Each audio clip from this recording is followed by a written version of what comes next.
यानंतर पुन्हा एकदा जाऊया विधान परिषदेमध्ये। विधान परिषदेत जोरदार घोषणाबाजी आणि गदारोळ होत होता। त्यानंतर काही काळ कामकाज तहकूब करण्यात आलेलं होतं। आता मात्र पुन्हा एकदा आपण थेट विधान परिषदेत जाऊ। तिथे सभागृहामध्ये जमिनीवरती बसून घोषणाबाजी सुरू आहे। क्षणी छत्रपती संभाजी महाराज होते त्याला त्या ठिकाणी अधिग्रहित करून आणि त्या ठिकाणी छत्रपती संभाजी महाराजांना साजेश स्मारक हे तयार करण्याकरता राज्य सरकार पुढाकार घेईल।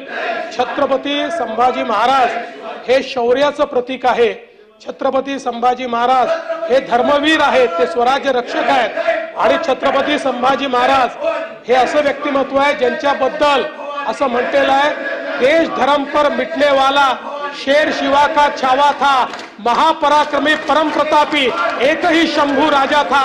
अशा प्रकारच्या छत्रपती संभाजी महाराजांच्या या वाड्याच्या संदर्भात जी मागणी करण्यात आलेली आहे ती निश्चितपणे राज्य सरकार पूर्ण करेल, त्याच्यात पुढाकार घेईल आणि तिथे उचित अशा प्रकारचं स्मारक हे तयार करण्यात येईल। सभापती महोदय, मंत्री महोदयांनी जे उत्तर दिलेलं होतं की जळगावला जे आहे छत्रपती शिवाजी महाराजांचं थीम पार्क ते करतायत, चांगली गोष्ट आहे। पण जे नाशिकमध्ये आहे आपल्याला माहीतच आहे, नाशिकमध्ये जे आहेत मोठ्या प्रमाणात शिवप्रेमी आहेत। माझी आपल्याला विनंती आहे की त्या तिथं सुद्धा जो आहे या प्रकारचा थीम पार्क जो आहे तो हा आपण करावा ही आपल्याला विनंती करतोय। आणि त्याच्यामध्ये तर आपण पाहतोय विधान परिषदेमध्ये कोरटकर या विषयावरनं मोठ्या प्रमाणावरती खडाजंगी सुरू आहे गेल्या काही वेळापासून। कोरटकरांनी केलेलं आक्षेपार्ह वक्तव्य शिवरायांच्या बद्दल जे होतं त्यावरनं विरोधक आक्रमक झालेत। सरकार जर बोलतं तर तसं करून दाखवावं सरकारने। आमची भूमिका हीच आहे आणि म्हणून 289 आम्ही त्याच्यावर मांडलेला आहे।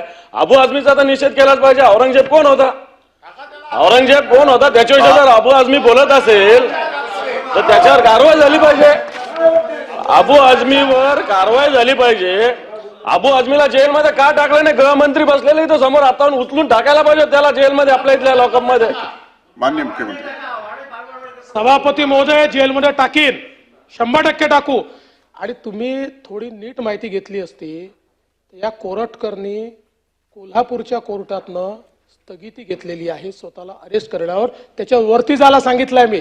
आणि मी तुम्हाला सांगतो हे कोरटकर वगैरे तर चिल्लर लोक आहे हो। मला सांगा जितेंद्र आव्हाड काय बोलत, त्याच्यावर कधी निषेध नाही केला तुम्ही? जितेंद्र आव्हाड या ठिकाणी म्हणता की औरंगजेब होते म्हणून छत्रपती शिवाजी महाराज, औरंगजेब किती बलाढ्य होता, महाराज 5 फुटाचे होते, हे रेकॉर्ड होत, त्याच्यात नाही निषेध करत तुम्ही। असं सिलेक्टिव्ह करू नका, नाही केला तुम्ही, नाही केला त्याचा। आणि आणि आणि त्याच्या पलीकडे जाऊन सांगतो, त्याच्या विरोधी पक्षनेत्यांनी बोललेलं सगळं ऐकलेलं आहे। उत्तर ऐका ना आपण, उत्तर ऐका ना आपण। जवाहरलाल नेहरूंनी डिस्कवरी ऑफ इंडिया मध्ये छत्रपती शिवाजी महाराजांच्या विरोधी पक्षनेत्याचं म्हणणं ऐकल्यानंतर माननीय मुख्यमंत्री आपण जरा जागेवर बसा। त्याचा निषेध करणार आहात का? पंडित जवाहरलाल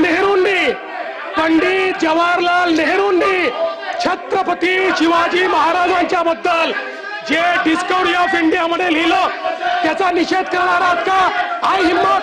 आहे का हिम्मत? अरे आहे का हिम्मत? आहे का हिम्मत? आहे हिम्मत तुमच्यामध्ये? अरे आम्ही या ठिकाणी खऱ्या अर्थानं छत्रपती शिवाजी महाराजांचा अवमान या ठिकाणी सहन करणार नाही। अरे देश धर्म पर मिटने वाला शेर शिवा का छावा था, महापराक्रमी परम प्रतापी एक ही शंभू राजा था। त्यामुळे या ठिकाणी पंडित नेहरू यांचा देखील धिक्कार झाला पाहिजे। सभागृह 10 मिनिटांसाठी तहकूब करीत आहे।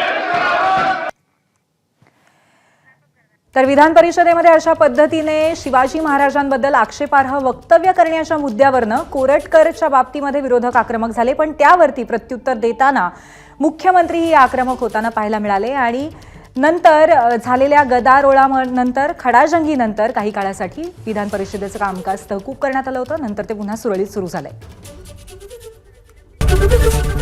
एबीपी माझा, उघडा डोळे बघा नीट।